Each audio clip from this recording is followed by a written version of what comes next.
नमामि दर्शकों, आप लोगों ने मुझे आईआईटी गांधीनगर में एमएससी प्रोग्राम के फ़ीस स्ट्रक्चर के बारे में बहुत बार पूछा है।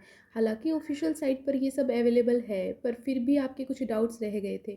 तो ये आपका एमएससी प्रोग्राम के लिए आईआईटी गांधीनगर का फ़ीस स्ट्रक्चर है।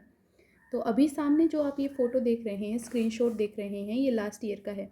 लास्ट ईयर जब मेरा यहाँ एडमिशन हुआ था तो हमें मेल के थ्रू समझाया गया था कि हमारा फ़ीस स्ट्रक्चर क्या है।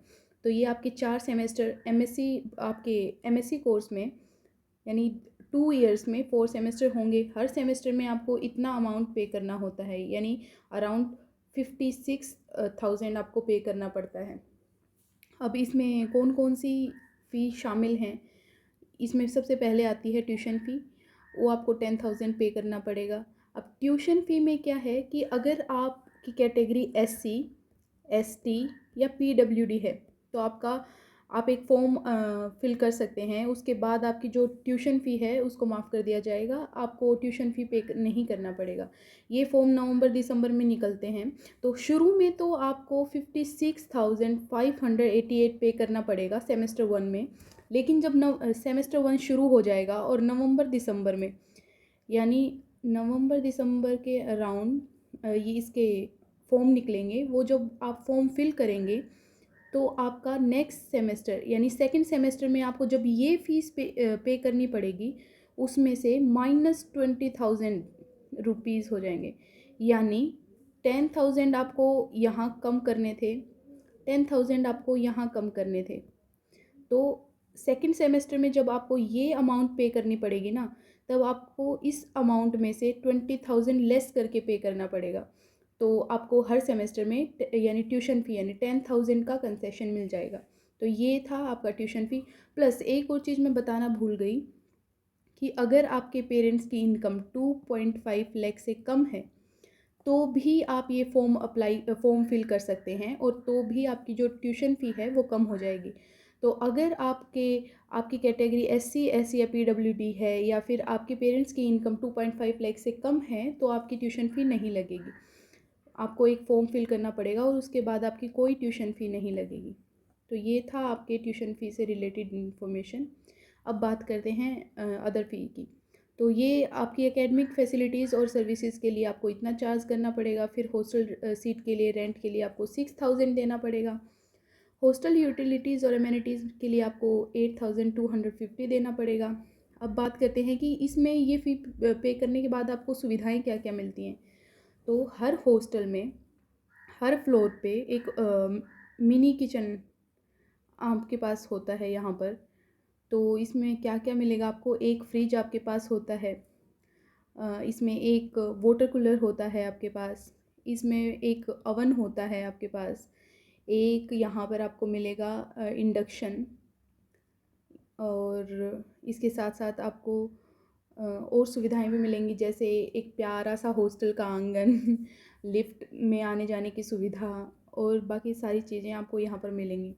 उसके बाद बात करते हैं मेस सप्लीमेंट्री चार्जेस। वो आपको 3,000 देने पड़ेंगे, और स्टूडेंट एक्टिविटीज़ के लिए आपको 3,000 पे करना पड़ेगा। मेडिकल ग्रुप इंश्योरेंस के लिए आपकी ये फ़ी है। फिर कुछ अदर स्टूडेंट फंड्स के लिए आपको इतना देना पड़ेगा। फिर है मेस एंड लॉन्ड्री एडवांस, इसके लिए आपको 21,000 पे करना पड़ेगा। सबसे ज़्यादा यही है। तो इसमें मैं आपको बता दूं कि इसमें आपको क्या क्या सुविधाएं मिलती हैं। तो ये जो आपका लॉन्ड्री एडवांस इन्होंने लिया है, इसमें आपको क्या मिलेगा कि आप जितने भी कपड़े हैं वो वीक में 2 बार आप अपने हॉस्टल के नीचे एक पर्टिकुलर जगह पर रख सकते हैं। जो भी आपको कपड़े धुलवाने हैं वहाँ से आपके कपड़े उठाए जाएंगे, लॉन्ड्री तक ले जाए जाएंगे, फिर धुल धुल के उनको अच्छे से प्रेस करके आपको वहीं पर अपने कपड़े मिल जाएंगे।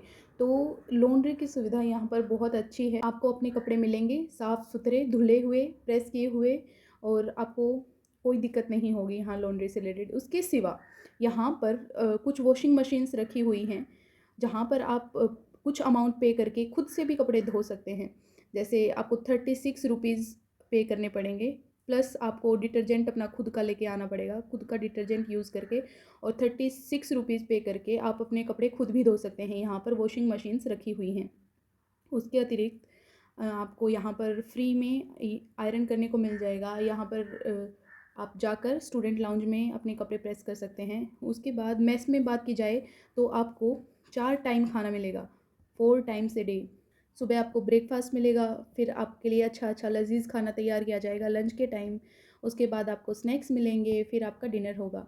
खाना बहुत ही अच्छा मिलता है आपको। आपको इतना फ़ी पे करने के बाद ये नहीं लगेगा कि आपके खाने के पैसे वेस्ट हो गए। आपको 4 टाइम अच्छा खाना मिलेगा, एकदम स्वच्छता से बनाया हुआ, साफ़-सुथरा, हेल्दी खाना। और ये बाकी हॉस्टल्स की तरह नहीं होता है कि क्वालिटी बहुत बुरी मिलेगी, ऐसा कुछ नहीं है। और क्वालिटी बहुत अच्छी रहती है यहाँ पर खाने की। उसके साथ आपको वेजिटेरियन खाना मिलेगा, प्लस अगर आप नॉन वेज हैं तो उस आपके लिए अलग सेक्शन में नॉन वेज आपका खाना रखा हुआ होता है। उसके साथ अगर आप जैन हैं तो आपके लिए बिना लहसुन प्याज का खाना अलग जगह रखा हुआ होता है मेस में। तो आपको हर तरीके का खाना यहाँ मिलेगा। आप वेज हैं भले ही आप नॉन वेज हैं, चाहे आप जैन फूड प्रेफर करते हैं, आपको सब यहाँ मिलेगा। तो ये फ़ीस जितनी हम पे करते हैं तो हमारे वसूल हो जाते हैं। ये फ़ीस आपकी वेस्ट नहीं जाएगी, आपको अच्छे से अच्छा पौष्टिक खाना यहाँ मिलता है। तो ये था आईआईटी गांधीनगर का फ़ीस स्ट्रक्चर। उसके बाद अगर बात करें तो जैसा कि मैंने आपको बता ही दिया कि अगर आप एससी या एसटी पीडब्ल्यूडी कैटेगरी से हैं तो आपको ट्यूशन फ़ी में कुछ कंसेशन मिलेगा, वही यहाँ पर बता रखा है। उसके साथ अगर आप, हाँ, वो मैंने आपको बताया नहीं एक चीज़, कि अगर आप जिस टाइम आपका एडमिशन होगा उस टाइम आपको ये अमाउंट पे करनी पड़ती है, ये वन टाइम फ़ीस है, ये आपको पे करनी पड़ेगी एडमिशन के टाइम। उसके बाद आपको 5000 रुपीज़ एक्स्ट्रा पे करने पड़ेंगे, ये आपकी सिक्योरिटी डिपॉज़िट है, ये आपको जाते टाइम वापस मिल जाएगा। तो ये आपको सिक्योरिटी फ़ी यहाँ पर शुरू में पे करनी पड़ती है। और उसके बाद और जो इंस्टीट्यूट है उसकी तरफ से आपको ये सुविधा मिलती है कि अगर आपके पेरेंट्स की इनकम 2.5 लाख से कम है तो आपकी ट्यूशन फ़ी को हटा दिया जाता है। आपको जो फ़ीस पे करनी होती है उसमें से -10,000 रुपीज़ का कंसेशन मिल जाता है। तो ये आपका फ़ीस स्ट्रक्चर था। ये एमएससी केमिस्ट्री, फिजिक्स, मैथमेटिक्स, तो यानी ये मास्टर्स प्रोग्राम का फ़ीस स्ट्रक्चर यही है।